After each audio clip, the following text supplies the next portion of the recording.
Dalawang araw na po nating pinagninilayan ang mga eskribas at pariseyo.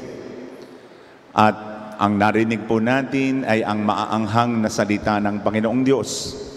Bagamat ito po ay sanggaling sa Ebanghelyo ni San Lucas, at si San Lucas po ay kilala sa kanyang pagiging, ang theology niya is theology of mercy, forgiveness, love. Sabagat doon natin matatagpuan lang yung mga ebanghelyo na katulad ng Alibughang Anak, the lost coin, the lost sheep, and the lost son.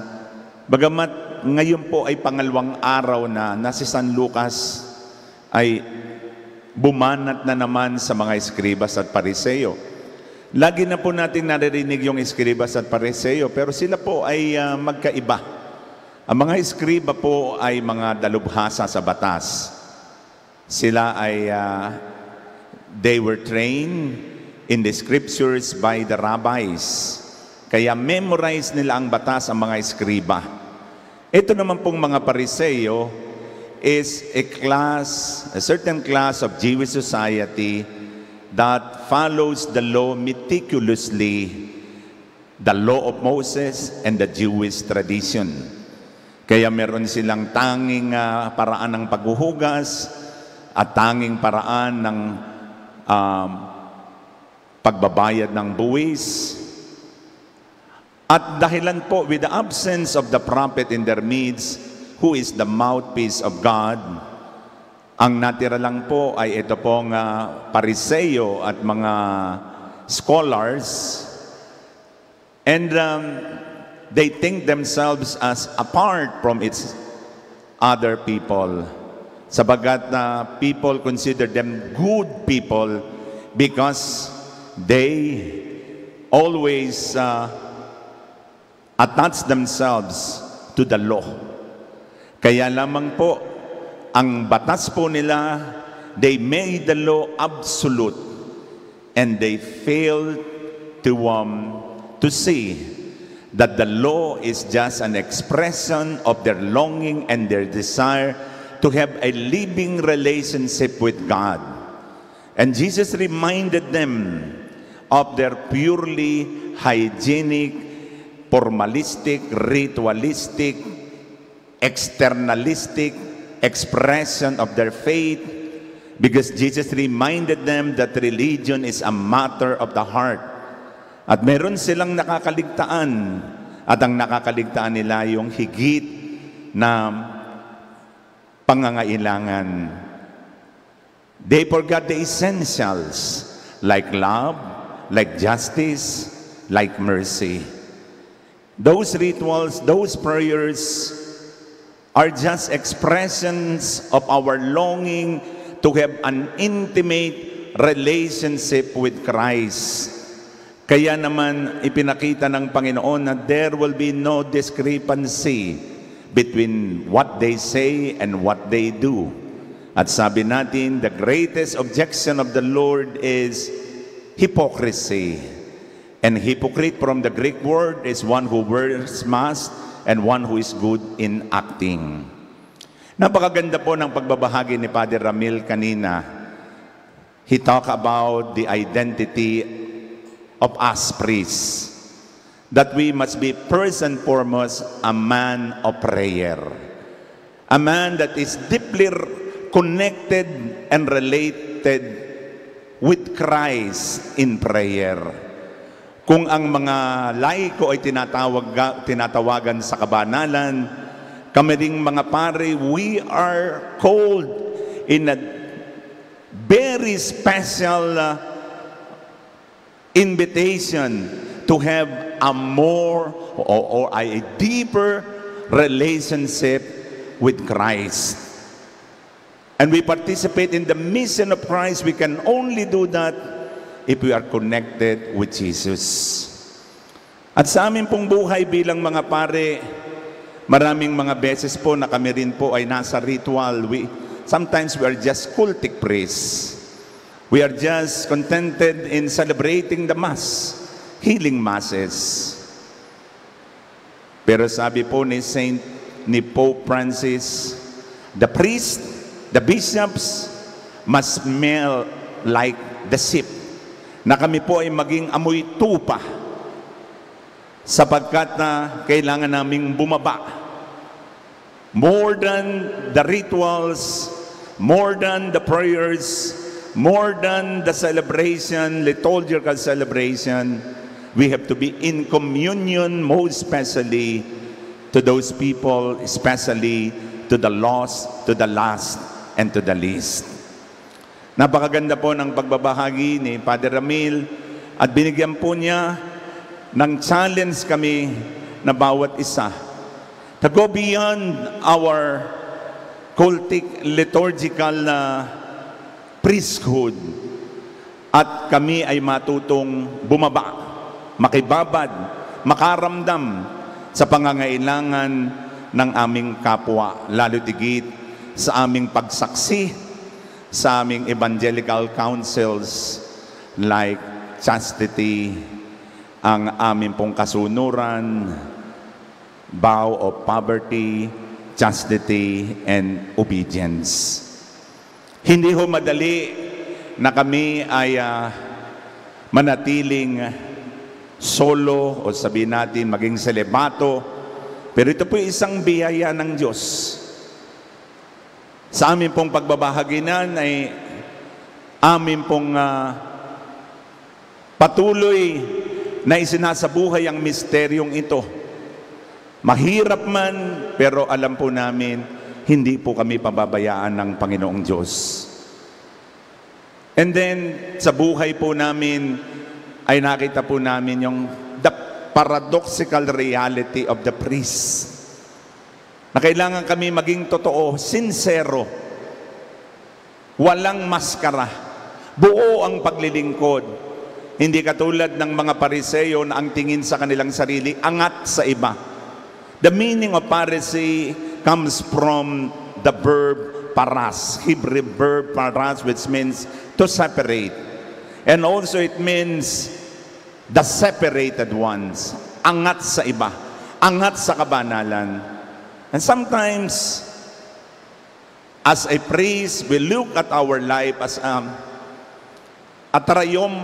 triumphant church na pari lamang ang nasusunod, pari lamang ang dapat na sundin sa lahat ng mga desisyon, pero kinakailangan pala kami ay bumabad sa mga tao, matutong magpakumbaba at isabuhay ang karukhaan, ang kasunuran, at ang kalinisan, at ang lalotigit celibacy. Napakahirap po, pero ito po ang misyon namin. At na maluha-luha po niyang binasa kanina. Ito pong isang tula para sa mga pare. It is a paradoxical reality for all of us priests, that we are called to live in the midst of the world with no desire for its pleasure.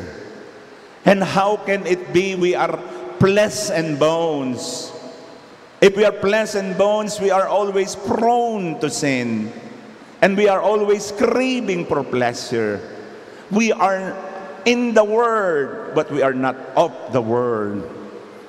To be a member of every family yet belonging to none. Kami ay para sa lahat, pero walang pamilyang aangkin sa amin, sabagat kami ay para sa sambayanang Kristiyano. To share all sufferings, to penetrate all secrets, to heal all wounds.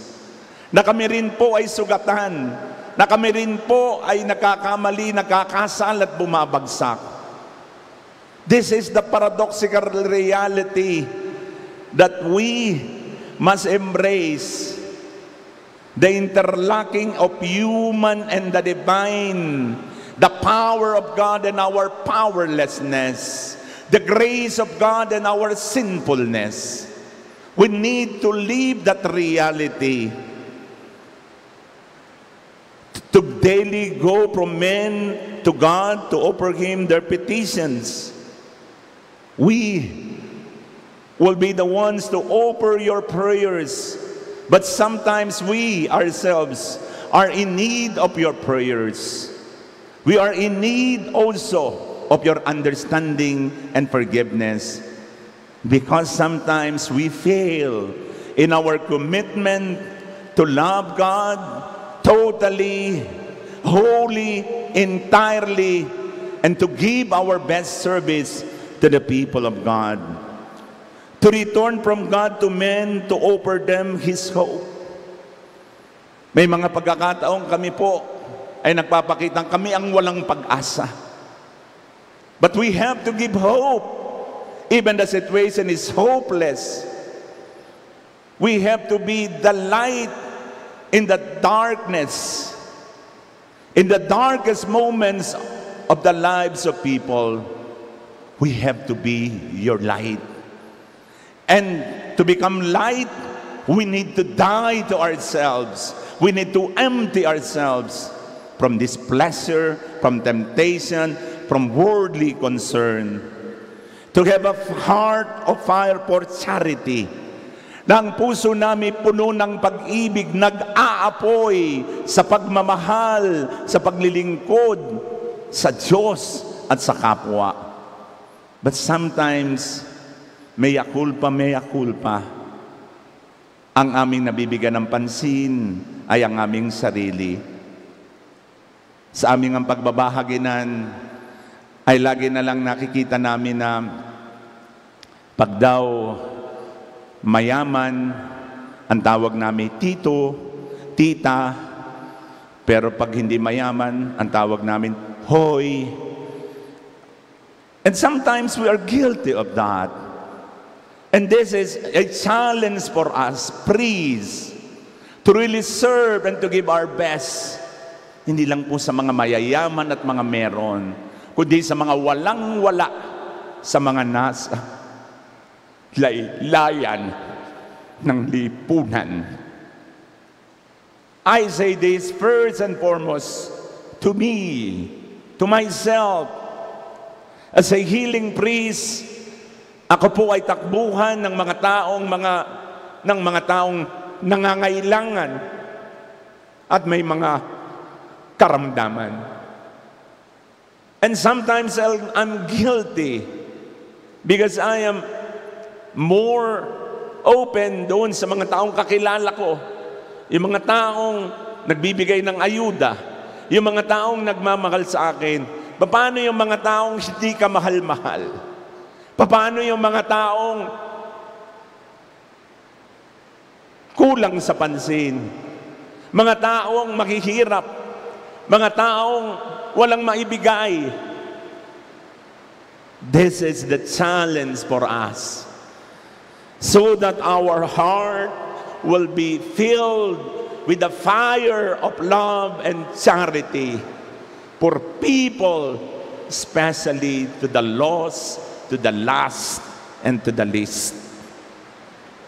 To bless and be blessed forever. Oh God, what a life, and it is yours, O priest of Jesus Christ. Brothers and sisters, sometimes as priests, we are guilty, just like the Pharisees. Yung salita at yung gawa namin, hindi po magkatulad. May mga pagkakataong you are scandalized by our words, but also by our actions. And this retreat that we have gives us an opportunity once again to re-examine our commitment, especially in our commitment and mission for the poor, for the lost, and the people who need our love. Maraming salamat po kay Father Ramil at sa kanilang pagbabahagi ngayong araw na ito. It strikes my heart to be more loving, to be more faithful to the vocation I have chosen, and to be always open, most especially to the poor, to the sick, at mga nasa laylayan ng ating sambayanan. Patuloy po tayong manalangin sa ating mga kaparian at sa amin pong mga pagkukulang at mga pagkakamali. Kami po ay inyong patawarin at bigyan po ninyo kami ng pagkakataong mapagsilbihan po namin kayo sa kabila ng aming mga pagkukulang. Ang Diyos na po ang magpupuno sa pagkukulang na aming mga nagagawa.